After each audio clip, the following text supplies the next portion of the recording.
Selamat datang kembali lagi ke channel kami Paman Crypto. Oke, jadi hari ini kita membahas cryptocurrency in general ya. Jadi lebih tepatnya kita bahas tentang USDD ya, decentralized USD yang dibuat oleh Tron. Jadi hari ini kita review aja deh gimana masa depan dari USDT setelah USD crash. Nah, jadi kalau kita cek backgroundnya dulu, jadi owner dari Tron ini Justin Sun ya, ini lumayan terkenal dari dulu. Dia ini memang buat Tron.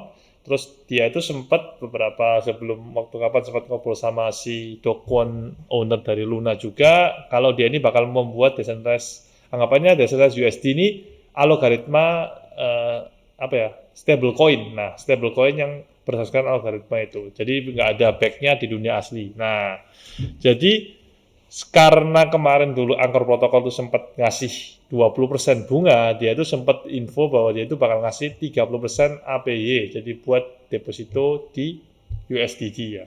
Kita langsung lihat aja. Nah ini ya, ini websitenya, ini ada USDT staking 30% plus APY. Nah ini kan kayak liquidity provider yang biasa ya ini ya. Kita belum, coba kita klik deh, kita cek. Nah, masih nggak bisa kelihatan ya ternyata. Nih, APY 22% ya. Cuman ini profit liquidity, cuman ini Sun sama USDT. Oke. Kita cek, kita farming, governance mungkin. Kita cek websitenya. Iya. Kebanyakan ini ya, masih tidak ada ya. Oke. USD pool. Nah, Sun ini kan token bawahnya si Tron juga ya. Oke, kita langsung aja deh.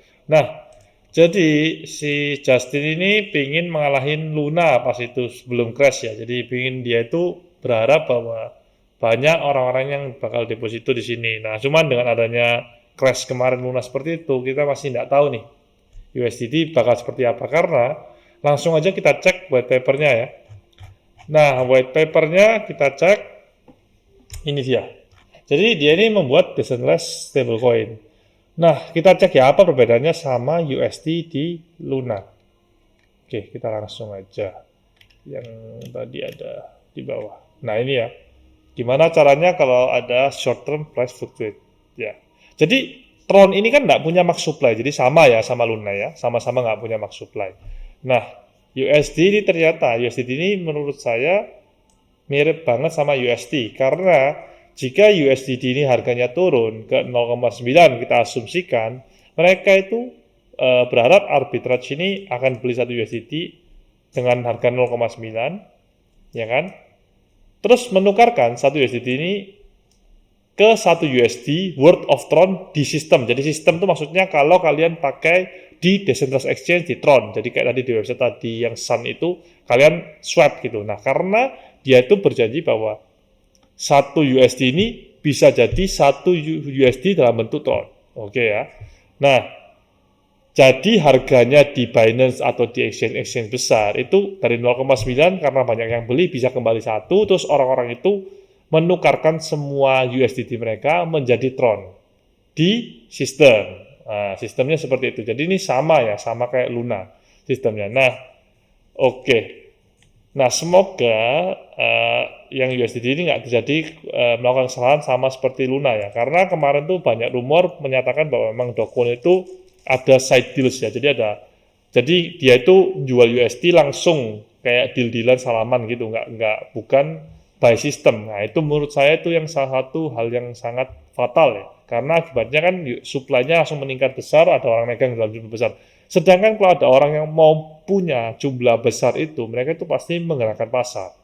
Jadi kelihatan banget kok kalau mereka ada yang akumulasi dalam jumlah besar. Nah, seperti itu. Sama seperti halnya kalau USD ini harganya naik. Jadi kalau naik 1,1 bakal dijual, orang-orang bakal beli di sistem, terus ditransfer ke centralized exchange, terus mereka jual. Jadi mereka profit 0,1. Nah, jadi sistemnya sama. Jadi seandainya ada, ini kan kalau harganya naik, artinya kalau supply USDT itu naik, semakin banyak. Nah, supply Tron itu semakin sedikit. Sama seperti kebalikannya. jika supply USDT itu berkurang karena banyak yang withdraw. Misalnya nih, udah nggak mau punya USD ya, tak withdraw aja jadi USDT. Nah, orang-orang bisa kan pertama jual di exchange, ada flash fluctuate, jadi ada perbedaan harga ya. Mungkin kalau kebanyakan posisinya jualnya, harganya juga bisa turun. Atau mereka jual di sistem. Mereka jual di sistem dengan menukarkan USDT-nya dengan misalnya $100 USDT menjadi $100 USDT tapi dalam bentuk Tron. Jadi misalnya dapatnya kalau Tron sekarang ini harganya di 0,08, berarti dia itu mendapatkan kurang lebih untuk 1 USDT 5 nggak sampai ya, 12-an, 12,5 lah. 12,5 Tron, terus setelah itu dia tuh mengirimkan Tron dia ke exchange dan menjual Tron dia menjadi USDT ataupun USDC. Jadi sistemnya seperti itu. Nah, jadi akibatnya kalau banyak yang withdraw, berarti Tronnya semakin banyak supply-nya. Kalau banyak yang min USD, banyak yang butuh USDT, jadi itu Tronnya bakal semakin sedikit. Jadi ini sebenarnya sama ya, seperti USD, jadi harus hati-hati ya.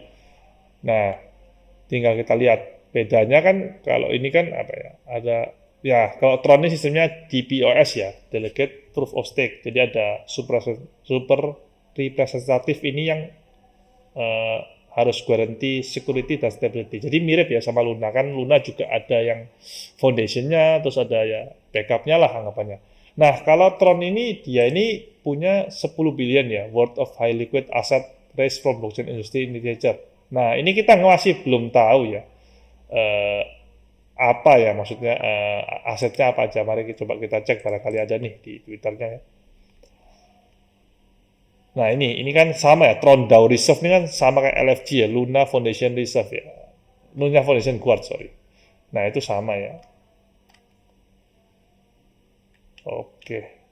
Ya, jadi di sini masih belum tahu, jadi kita masih belum tahu sebenarnya dia ini 10 billion itu dalam bentuk apa. Ya, masih belum tahu gitu. Jadi itu ya, karena berhubungan ya, karena kalau misalnya 10 billion-nya saat ini dalam bentuk cryptocurrency juga, dan apalagi kita masih di bear market, berarti 10 billion-nya kalau bisa kita drop 50% bisa jadi 5 billion aja. Nah, itu kita nggak tahu apakah dia kuat menahan. Nah, sebenarnya sih selama tidak ada side deals yang anggapannya harusnya menggerakkan pasar, tapi dia pakai side deals, itu harusnya aman ya harusnya. Apalagi dengan bunga 30% kan menarik ya. Tapi ini saat ini tadi saya cek juga masih belum ada. Cuman itu yang dijanjikan, semoga nanti ke depannya bisa jalan. Tapi saya jujur aja secara pribadi ya, secara personal percaya bahwa memang algoritmik stablecoin itu dibutuhkan ya ke depannya. Karena kan kita sudah mulai masuk ke dalam dunia digital ya. Kalau financial banking system kita ini kan sudah lama. Nah, seandainya sistem ini memang bisa digantikan dengan sistem yang baru, ya ada possibility. Tapi jujur aja masih butuh trial dan error, dan mungkin bakal banyak stablecoin yang kalau pakai algoritmik itu juga bakal seperti Luna, hancur gila-gilaan gitu. Karena memang kalau algoritma kan nggak ada yang kontrol. Kalau kita kan di financial system kita kan masih ada yang kontrol. Jadi dikontrol bukan by system, jadi orang tuh masih bisa mikir, masih bisa diubah. Sedangkan kalau sudah by system, itu untuk melakukan pengubahan itu cukup sulit, karena mereka harus voting, harus governance, jadi itu lebih rumit ya. Memang bisa, cuman lebih rumit. Apalagi mereka itu kan bisa belajarnya dari kalau ada crash kayak gini, kayak misalnya USD kemarin benar-benar hancur, gini jadi nol, hancur, nah itu baru bisa belajar, oh ini kurangnya seperti apa. Nah, sedangkan di financial system kita kan memang kita juga sempat ada crash beberapa kali ya guys. Nah itu juga kita jadi belajar ya gimana. Nah kita masih nggak tahu ke depannya gimana, apakah masih bisa atau tidak. Oke, langsung aja kita baca ke roadmapnya. Mereka target ya. Oke, ini ERC USDT kan bisa 41 billion.